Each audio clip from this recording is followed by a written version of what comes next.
I picked up on, I used Audacity as my first music platform when I was like 14 years old. So I've been making music for 7 years now, and just recently I started taking it very serious because I realized the capabilities that I feel like I could really do and stuff like that. Sure. So I'm on TikTok, Instagram, Twitter. I go by BraeOK underscore on TikTok and Instagram. Um, I'm always changing it, but that's what I'm going with for now. So BraeOK underscore, and then YouTube I go by Brae, just Brae as the musical platform. And yeah, so that's really everything you guys can find me on. Okay, so on Instagram, you say you're on Instagram, correct? Yes, sir. Yeah. Okay, and on Instagram, are you able to kind of like spell it out, or if you could just kind of like let Yeah, me I know so I can. So it's BraeOK. It's BraeOKAY underscore. okay, all right, perfect. Okay underscore OKAY underscore. Yep, that's it. Okay, bet. So Sir, yes, yeah, sir. y'all heard it here first. We got Bray in the building, man. We're doing this quick What's going interview. on, If I'm not everybody? mistaken, if I'm not mistaken, you just had your song review on the radar. Is that correct? Yes, yes, sir. Yeah, man. It was a really, it was a crazy moment, man. I've been watching On the Radar for years now, so it was just really cool to have everybody in their room, like, be like, it almost looked like they were starstruck. Like, I don't mean to say it like that, but like, it was just super cool to see the reactions of everybody in there because a lot of things in this industry, like, bro, this is a very competitive industry. But when you drop a song, it's not sure to be fire, right? And even you doubt yourself. To be honest, I love that song so much, but I know there's so much I could have done better with it. Around that time, that was probably beginning of last year, went and recorded that song into the studio, and I really put like as much vocal presence into it as I possibly could because I've always been a singer at heart. I've always been a singer, and I love singing. But I put as much vocal presence into that as I could because I really wanted it to stand out as the song, and I felt like the beat was so good with the person that made the beat. Like, just shout out to you, man. It was so beautiful. But the reason I didn't feel so good about it is because back then I was going in and I was making a lot more I was doing a lot more of the alternative kind of rap kind of shit. So I back then that was a song that I tried just like for experimental. I posted it. It's been a year. The song still only has 19 plays, which I can't drag it for its plays, but I believe that it had its potential. But then, like, just thinking about it, I was like, I don't know. It wasn't hitting for me around the time. And it was back in that time I'd go and I'd make 8 songs in one night, and they'd be Yes, like, sir. oh man, like, this is great. This is great. But I think about it now, when I go to the studio now, I will book a 5 hour session or longer than that.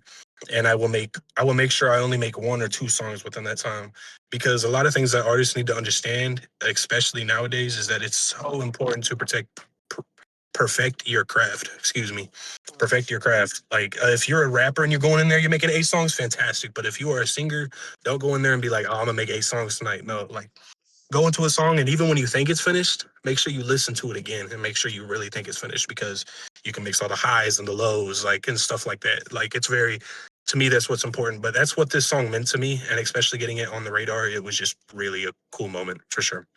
So what made you like submit your song?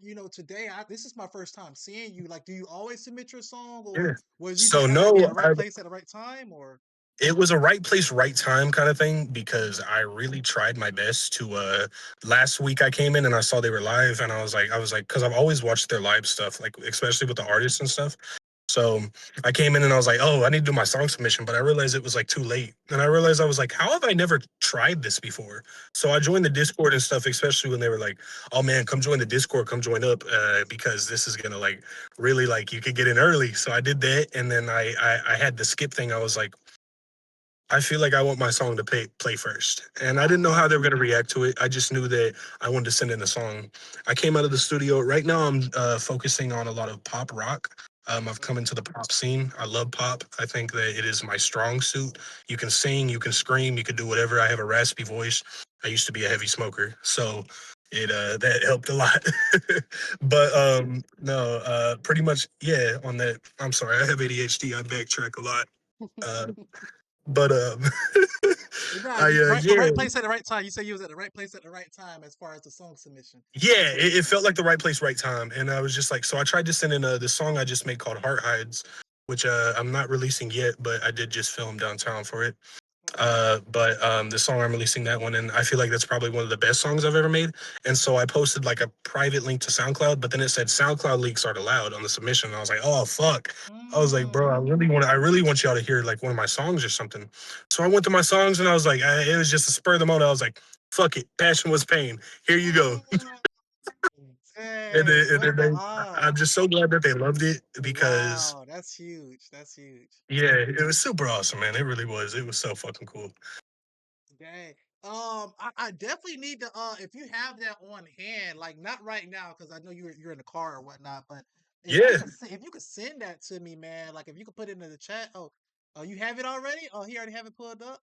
Fent, you already got it pulled up. Dang, okay, I was gonna say. I love that shit. I love it, man. Yeah, I need that, dog. I'm definitely gonna try to listen to it. Yeah, Passion was Pain, and I'd love to send you my unreleased as Yeah. well if you want to hear those for sure. Yeah, Oh yeah, for just sure. really a whole new genre that I'm trying out with all the pop shit. So, but I Word. feel like that's my goal. I don't know. And the main thing, the reason I even brought you in, man, because you were saying some really important things about like growing your fan base and what Mhm. you're looking for, as far as Yeah, like you was like, the 5 star is cool, but you were saying something on the lines that you really want your fans to hear it and to be like, oh, this music did something to me. So that really yeah, caught my attention, man. If you could speak on that, that of aspect of it for course, my man. listeners. So coming up, I mean, when I was 14 years old, I was 15, 14, 15. Bro, I was listening to Juice World very heavy. And the thing that I always admired, Juice World was one of the first celebrities that I genuinely ever like admired like that. I'd always be like listen to a music artist and I'd never be like, oh, I'm infatuated. No, like but like Juice World, it was so different. Like I grew Okay. so infatuated with it, and that's what really led me into making music was because I remember watching Juice on that stage. He came out, he was like, whatever y'all want, you can do whatever the fuck you want in this life, this and that. Like you can put anything to your mind and you can really do that. And like as a kid, that really spoke to me. And to this day, I still remember that speech because it speaks to me. And especially all the talent around that guy. First of all, rest in peace, Juice Road. Long live 999. I got to say that. But it really, I think it has also led a new generation of artists. Like it really led me. And I believe that the reason I feel so strongly about one day maybe having somebody, not even maybe, I say one day it will happen because it will happen. I say that it will happen that when a fan texts me one day, when I start really building all these fans, and a fan texts me and they're like, "Hey, bro, like your music like really helped me out." That's what I want to hear because that is one of the main reasons I started making music. Is that I wanted to help people through their hard times because I remember what it felt like to be so mentally alone and a state in your mind and not have anybody around you. Feel like you had your friends. Like the hardest thing to explain is that you walk into a room with all your friends and family, yet inside your mind you still feel so mentally alone. Like it's a mental battle. So to hear somebody say that, something like that to me will make me realize that I have really started to do my job as an artist. Yes, sir. Nah, man, that is huge, man. So like, Yeah, man. when what made you like when you say you brought up Juice World like like what was it about Juice World? Like was it like the freestyle? Was it just his aura? Like what was it about him that like kind of Man, like to resonated? me it was a lot of that. It was the freestyle, it was the aura, but like the main thing for me was like you could really see like a lot of celebrities come out and they hide their personalities. That's what happens. But Juice WRLD, like he didn't care. Like he just he would be himself, and like he would even like text his fans back. Like there was never a time where he was too famous to be like, oh, like I can't reach out to somebody or something like that. You know what I mean? Yeah, And like I think that was like such an important thing from his word, character that like I never knew him personally. I can't right, say I was just a fan. You know what I mean? yeah. But from what I saw behind the screen and stuff, is that like I just saw like a very good person, like a good soul, and I think that was the most important thing that came out of him. Gotcha. Do your family know that you make music? Like, do you have Oh family yeah, members? Okay. oh yeah. My mom, she backs me up 100%. My dad, he Oh, that's does too. huge.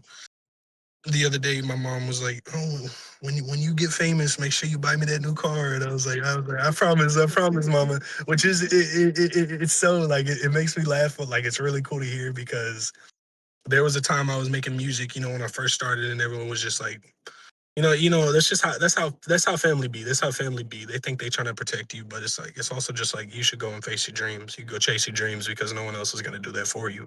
Facts. So I remember I told my mom I want to make music, and she was just like, "Oh, whatever, or whatever." And like I'd show them my music and stuff, and like it was very shitty at first. Like you have the band lab microphone, or like I said, I was using Audacity at first. I was all auto tune, trying to be the next Juice World, listening to type beats on YouTube, and trying to sound exactly like the artist that the type beat is, not knowing what your sound is yet because you haven't found it, stuff like that. So like I show my mom this music, she'd be like, it's a little too much auto tune, a little too much this and that. But now she truly believes, like she truly believes, and so does my dad. And I think that's what has really kept me going over my years is that there's been times where it's become a mental battle again, but like more than ever now, I feel prepared. I feel ready. I'm grinding this out. I'm just trying to build a fan base. That's it. And yeah, just having fun with it along the way too. That's important. And you say you're 23 or you're 21? 21, You're 21. 21, man. Nah, Yeah, that's huge, man. And you say you've been in yeah. music for about, you said 2, 3 years. You've been taking it serious, or 3, 4 years? So I started taking it serious the first time in 2022 when I moved Okay. out to this town from my other one. And so I moved out here and I met a lot of people and I started going to a studio in San Antonio where I was pushed to take it serious. But the problem was is that when it got quiet, I quit. So when it got quiet, I quit the first time. Then I came back, it got quiet again, I quit. And so when it came to this time around, I was like, man, those quiet moments really are the most defining moments because it's a lot of mental battles as an artist. It's like, where's all the people? Like, when do people start listening to you? Like, stuff like that. You know what I mean? And but I think if you fight harder through, I know. Sorry, no, I don't think I know. If you fight harder through those quiet moments, then you will see more of a light at the end of that line. That that is the reason I have continued to go on. And, you are a powerful speaker, man. This is not going to be I the last appreciate it. time, that we do something like this. Oh I hell wanted no! to I'd make love it to do short. this again. Word, I wanted to make it short. 15 minutes, man. So we're Yeah. coming up to the 15-minute mark. But Okay. yeah, man. If you could just say a few more words, to the people out there, man, just some last words that Yeah, you man. just Of kind of, course. Of want to, course. Of course. leave with them. Look, everybody, I was a kid who grew up with a lot of hatred in my life, a lot of no friends. The only love I really had outside of my house was only from my family. That's it. So growing up, it was a lot of mental battles, being alone and stuff. And music was the only place I felt like I could ever be found. So if you ever feel the same way and you want to make some fucking music, but you feel like you don't know where to start, grab your mic. BandLab is an excellent tool nowadays that everybody continues to use, even professional artists now, and get on that shit and just speak your heart. Learn to write well, or freestyle if you're really good at that, and freestyle well, and just keep practicing until you're perfect. I believe that it's important for everybody to chase their dreams because if you live a life where 20 years later down the line you're looking back and you're like, what if I did do that? Well, at least you know you tried, right? Or if you made it, you'll say, thank God I did that. So it's a lot of mental battles in this shit, but everybody, young, old, every single one of you can listen to that. That to just keep going, keep following your dreams, follow where your heart leads you, and yeah, that's everything, man. And y'all heard it here first, man. That's Brae. And where you from again, Brae? Where you touching I'm down from from? Austin, Texas. Austin, Texas in the building. Let's go. And you got me, this is Montarius, or Monty for short, TC or Dojo, touching down from Jacksonville, man. So Jacksonville mixed with Texas. And we had a guest Yes, too. We had sir. Fit in the building, man. Shouts out to Fit in the Shout out audience as Fit. well. Yeah, for sure, man, for sure. But till next time, Brave man, for real, salute, man. Look forward to hearing more of Salute, your man. music. Yes, sir. Peace, love, harmony, audio. Take care.